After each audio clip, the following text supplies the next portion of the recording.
Bonjour, frères et sœurs dans le Seigneur, Shabbat Shalom, repos et paix dans notre Seigneur, Yeshua Mashiach, Jésus le Christ.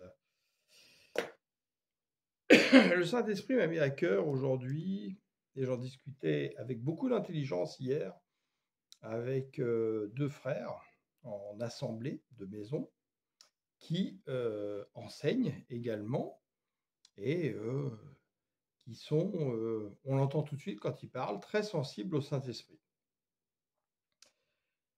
Et alors que nous ne nous connaissions pas, nous nous sommes aperçus, bien évidemment, que le Saint-Esprit nous a témoigné la même chose, à savoir que nous devons faire très attention de ne pas devenir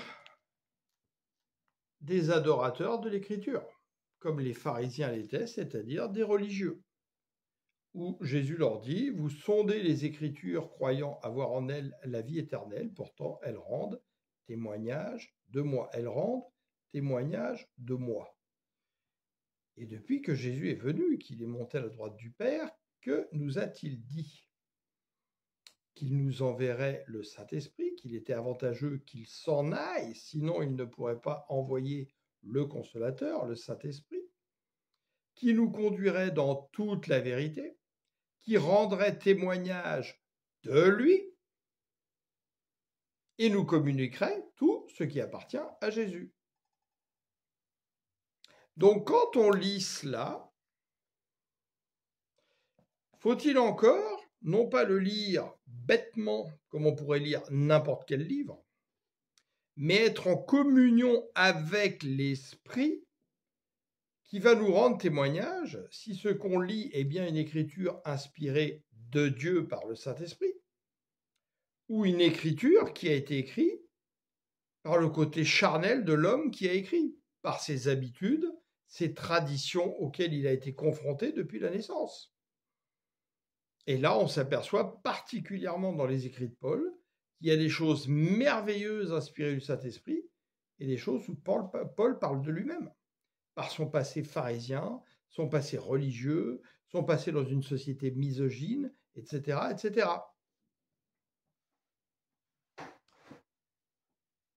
Vous devez arriver à un stade où le Saint-Esprit en permanence, quand vous entendez quelque chose, y compris si moi je vous parle, si un autre vous parle, doit vous donner une conviction profonde pour dire ça je valide, ça mérite réflexion, ou ça je ne valide pas.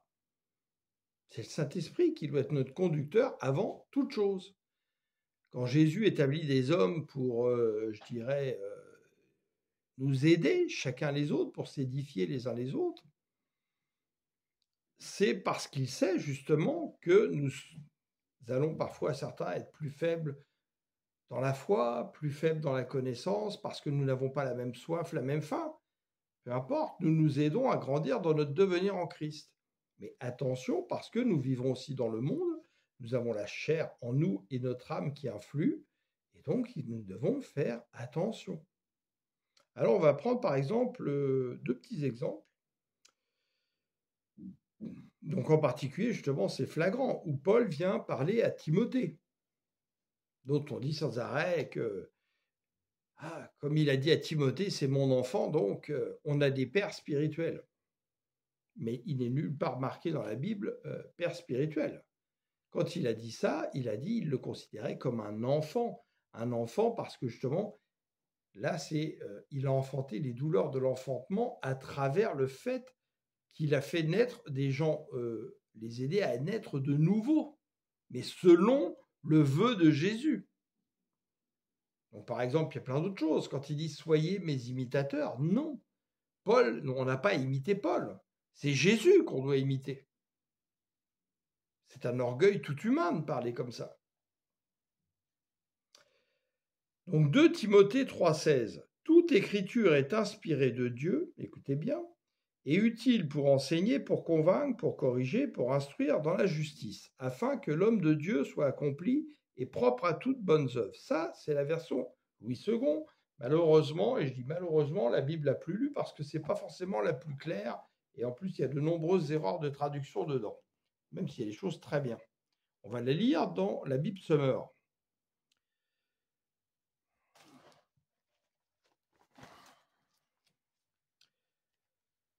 On va commencer au verset 14. Pour toi, reste attaché à tout ce que tu as appris, écoutez bien, et reçu avec une entière conviction. D'où vient la conviction? Du Saint-Esprit. Tout ce qui n'est pas conviction est péché. Tu sais de qui tu l'as appris et que depuis ton enfance, donc ton enfance, Paul ne connaissait pas encore Timothée, tu connais les saintes écritures. Elles peuvent te donner la vraie sagesse qui conduit au salut par la foi en Jésus le Christ. Car toute l'écriture est inspirée de Dieu et utile pour enseigner, réfuter, redresser et apprendre à mener une vie conforme à ce qui est juste. Ainsi, l'homme de Dieu se trouve parfaitement préparé et équipé pour accomplir toute bonne œuvre. Donc là, quand il dit « toute l'écriture est inspirée de Dieu », c'est toute parole qui sort de la bouche de Dieu. Mais il n'y avait pas de Bible à l'époque. Donc dans la Bible, en particulier le Nouveau Testament, des hommes ont parlé et on doit reconnaître par le Saint-Esprit ce qui vient réellement comme parole inspirée du Saint-Esprit et ce qui est quelque chose qui vient d'un homme avec tout son passé, son historique et tout ce qu'il vit. Parce que c'est le cas, on le voit dans beaucoup de lettres de Paul, sur certains domaines, qui justement aujourd'hui servent de tergiversation dans tous les sens. Parce qu'on sent bien que les gens s'agratouillent quelque part.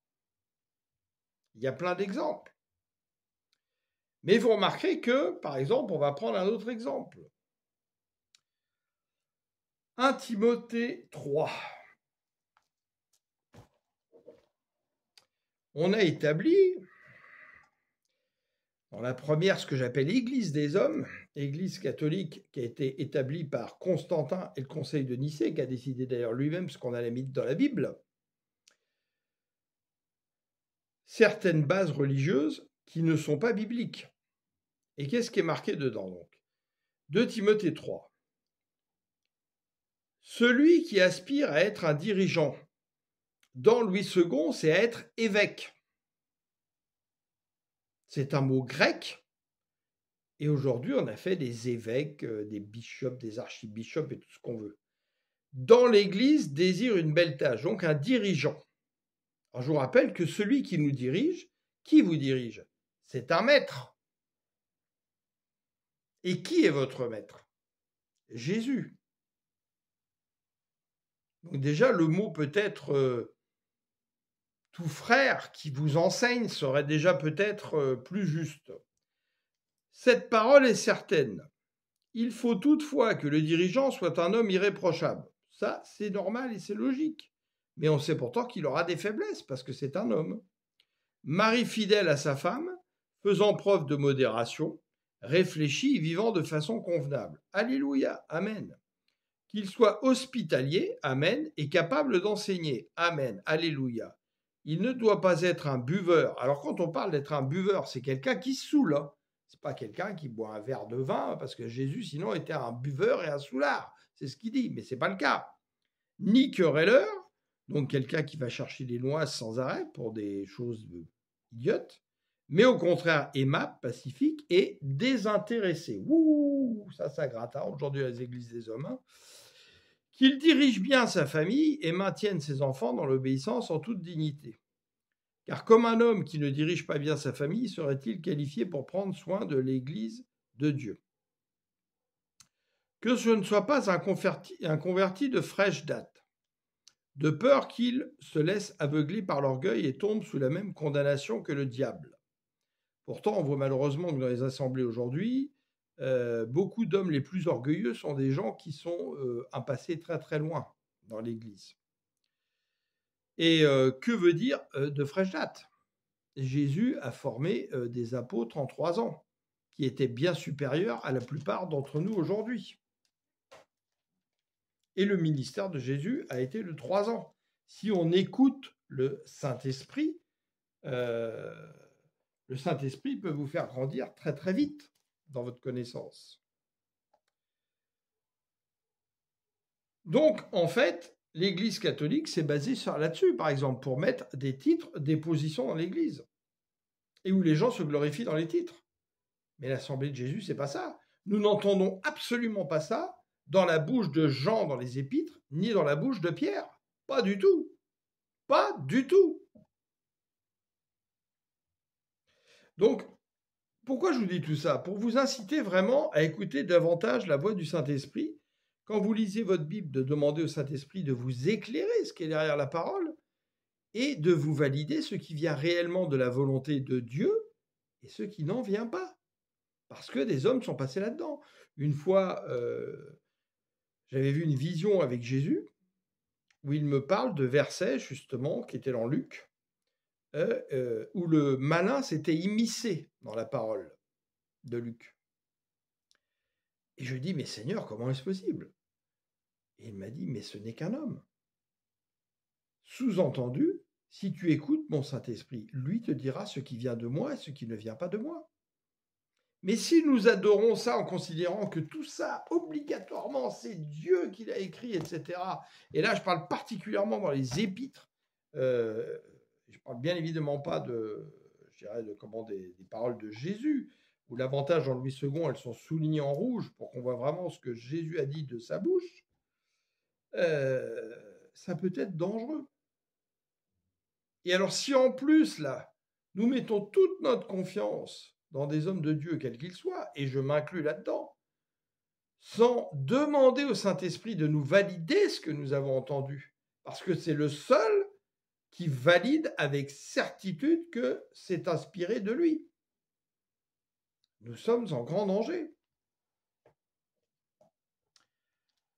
Donc voilà ce que je tenais quand même à vous redire aujourd'hui. J'en avais déjà parlé un peu, mais ce matin, le Saint-Esprit me remettait à cœur de bien comprendre cela. Et vraiment, dans les temps dans lesquels nous sommes, qui sont vraiment des temps extrêmement mauvais, où le diable vient de plus en plus travailler pour essayer de nous perdre. Hein, n'oublions pas que même les élus risqueraient de se perdre, la parole le dit. Et n'oublions jamais aussi une chose que je répète encore une fois. Pour le diable, le plus grand danger, c'est là où il y a des croyants en Jésus. Il n'a pas besoin d'aller combattre dans le monde. Le monde lui est déjà soumis par la pensée du monde qui vient de Satan. Donc c'est dans les églises des hommes, où serait censé être l'église de Jésus, une église de cœur et d'esprit qui ne se voit pas avec les yeux humains, c'est là où il va travailler le plus fort. Et comment va faire le diable pour travailler plus fort? Il va passer par des hommes. Il va passer par des commandements tout humains, etc. Ce que Jésus reprochait aux pharisiens. Si nous mettons notre confiance dans les hommes ou dans les grands plutôt que dans l'Éternel, on va se casser la figure. Le psaume le dit. Mieux vaut mettre sa confiance en Dieu que dans les hommes. Mieux vaut mettre sa confiance en Dieu que dans les grands. Et aujourd'hui, Dieu nous parle comment? Par son Saint-Esprit. Une chance énorme qu'il nous a donnée que ceux de l'Ancien Testament, à part quelques-uns qui étaient déjà portés par le Saint-Esprit, mais peut-être pas autant que nous, je ne sais pas, peu importe, n'avaient pas cette chance. À cause de leur comportement, justement, rebelle, à cause qu'ils préféraient entendre celui qui avait parlé le dernier le plus fort et qui avait raison. Dieu ne travaille pas comme ça. Voilà, je voulais vous faire ce petit rappel et que vraiment vous alimentiez votre soif et votre faim de la connaissance profonde de Jésus afin d'avoir une communion vraiment profonde, permanente, 24 heures sur 24 avec lui, ou comme si vous parliez à quelqu'un qui est dans votre pièce, ou vous échangez avec un ami, mais là, votre ami, c'est Jésus, par le Saint-Esprit. Vous voyez des choses là autour de vous, je ne sais pas, vous êtes en voiture, vous vous promenez, et vous lui parlez. Vous établissez cette communion. La nuit, vous vous réveillez pareil. Et ça va tout changer, croyez-moi, ça va vous illuminer de l'intérieur. Et vous allez grandir vraiment dans cette connaissance de Jésus qui est toute la plénitude. En lui règne toute la plénitude de Dieu, l'Éternel. Car il est aussi l'Éternel, parce qu'il est un et un avec le Père. Comme nous sommes un avec lui, par le Saint-Esprit.